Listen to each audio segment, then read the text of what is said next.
then Centra goes on to report that reminder that the home update for Scarlet and Violet won't likely be released until 2023. It's very common for them to delay home. It's just takes them a long time, whatever it may be. The Hakefish, which we have a screenshot of, probably the best screenshot of a Pokemon we haven't seen yet. It's apparently water and psychic. That's what we're gathering. That's what we've been told from the leakers. And moving forward, and I'll come back to the Hakefish as well. Moving forward, we saw our boy Croft, the new Rock Titan rock Pokemon, the Crab Dude. And we know now that one of the main stories of the game is these different Titans, which is what the code name of the game is. And we know there are 5 Titans, and we have the names of those 5 Titan areas. You've got the Stony Cliff Titan, which is Cloth. You've got the Lurking Steel Titan. You've got the Vast Sky Titan. You've got the False Dragon / Dinosaur Titan, and I'm sure there's some translation things here. And then you've got the Dirt or the Earth Shaking Titan. So we know that the Dirt / Earth Shaking one was teased in a previous trailer with this kind of Earthworm Pokemon that we know is going to be pretty big. It's not a bug type. We know that there's going to be False Dragon, Dinosaur, Vast Sky, and Lurking Steel. There's a thought that maybe the Vast Sky one is related to the Crane Pokemon that has been leaked. The Dirt Earthshaking could be that giant earthworm, or maybe something to do with Donphan. We know that there's going to be some Donphan forms.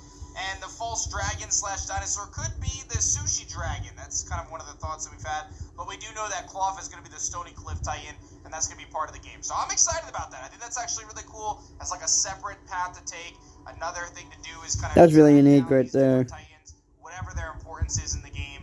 And also do the gym challenges. I think is pretty dope. The leaker also indicates that there's 3 additional new Pokemon, presumably outside of the 105, that are going to be in the Pokedex, that will be in the game in some way. It's not clear what they mean. We believe what this means is that there's going to be 3 Pokemon referenced in the game in a way. Maybe they're through images, maybe they're referenced by trainers, but they're not actually in the game, and that could just be one further hint to the DLC, right? Because this game has every reason to have a DLC. A lot of things are pointing in that direction.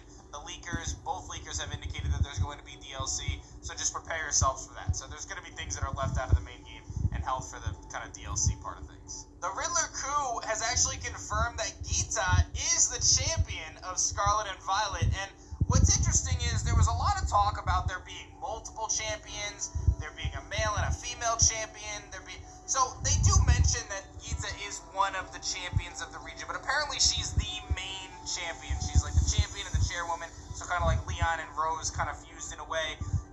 The Riddler says, Gen 9 champion is a female, no other meaning. Some people believe the nonsense of a male-female champion statement. This is the main champion, and we have information from the leaker that she is going to have the Hakefish that we just talked about, this Psychic-type Hakefish, and she is going to have the new Cleopatra Ostrich Pokemon, which we have not seen images of, but we know that there's like a Psychic-type Ostrich Pokemon. So we've got the information. She's got the Hakefish. So she might be a pure Psychic-type user. Psychic-type Elite Four member, which I think is a really dope typing to have for the Elite Four, and the champion, rather, right? Like the Psychic-type champion. That's a very cool typing, and apparently she's going to represent 2 new Pokemon on her team. And I wonder if she's going to have kind of the new Mega Man Pokemon as well, whose name is slipping me at this moment, but I'm sure you guys all know what it is. I think it's Armarouge. Armarouge. It's that thing. It's Armarouge. The Ghost one's way cooler, though. Let's be real. Yeah, be real. Cool. If you guys haven't done so yet, you guys can head over to TeamShiny.com. Very, very interesting. The Riddler posted a constellation and says, "Who is the queen, boss of Cassiopeia?" And then it goes on to show this constellation, which I'm not familiar with, but you've got these different parts of it: Calf, Shedder, Rukba, and Sejin, and I'm sure I mispronounced that, but if you can do it better, then you make a video on it. And I think it's very much so worth noting that one of the people in Team Star, the person that we saw, Mela, I think her name is Mela is the boss of Team Star's fire crew, the Shedder Squad. And then the geniuses of the internet, we've got Sin Sung here, HHJan on Twitter, as Donnie Wool did, and they actually broke out the map with where we believe the Team Star squads are going to be and the types that they have based on the constellation of Cassiopeia. Now, I know you might be like, wait a minute, what are we talking about here? For real, this is definitely a thing. I'm 100% a believer. The Riddler talked about it. People have pointed it out. They brought it together. They're having the types that the gym leaders don't have. You've got the Shedder. What are the chances, right? You've got the Shedder squad. So we can actually see Team Star. You've got the Rookbok squad. Squad, which is Dark type, the And Sentry, about which is Fairy, and then Calf, which is Fighting. And this indicates, I mean, this is obviously 5 areas in the game. but they may have broken out Team Star to be in the constellation of Cassiopeia as it spreads around the map, which makes sense considering their name is Team Star, dog. I mean, it makes so much sense. So to me, I think this is a really cool theory. I feel like it's probably going to be the deal, and I'm fascinated by this. So hopefully you guys are as well. I gotta say, like, at the end of the day, it's always impressive to me to really take a step back and realize how much kind of thought goes into everything. That is crazy. I think a lot of times we take it for granted. You know, it's easy to kind of gloss over some of these things, but there's definitely a lot of kind of inspiration, a lot of thought, a lot of depth to this stuff. Even if this isn't even called out in the game, right? It's something that was used as inspiration, much like the region itself is based on kind of the Iberian Peninsula, Spain, that region. There's a lot of like call-outs to that. It's just something that I think it's nice to take a step back and appreciate, because sometimes I think as Pokemon fans we kind of get caught up in this noise of like, oh my god, I just want an awesome game, and like, oh, this is wrong or this is great or whatever. They really do, you know, kind of, I mean, it's their job, but they really do go above and beyond to do cool things like this, and I'm excited to see what this ends up playing out as in the game itself. And then the last thing that I think is really worth mentioning here is Riddler Crew posted who is / are fake, and post a picture of the 2 professors, Arvin, and then Gita.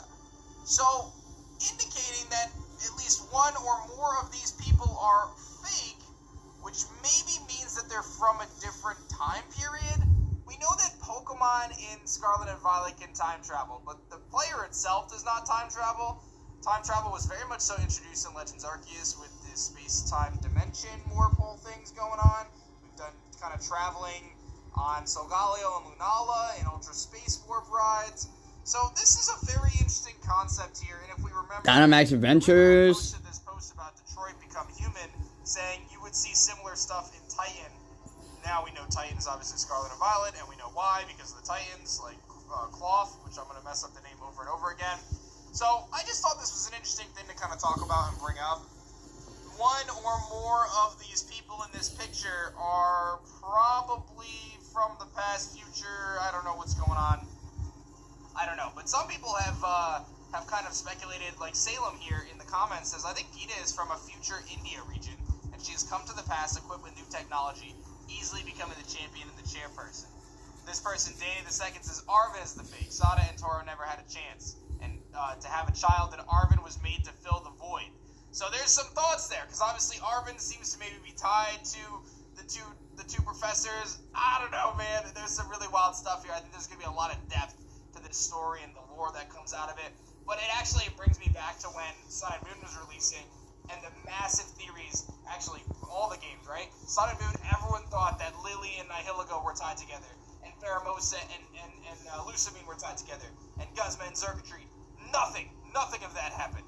And then in Scarlet or Sword and Shield, people thought that Marnie was like the princess of the rebellious princess of the king of the Galar region, and all. None of that happened. So this is at least coming from the Riddler, so we have some ground to believe that there might be something substantial here. But it's just funny, every year we go through this kind of I don't know, loop-de-loop of us trying to figure out what the story actually is, and we really have no idea. So feel free to speculate in the comments. And that's pretty much everything you guys need to know about leaks, rumors, riddles, and much, much more. So that's pretty much it. We heard that the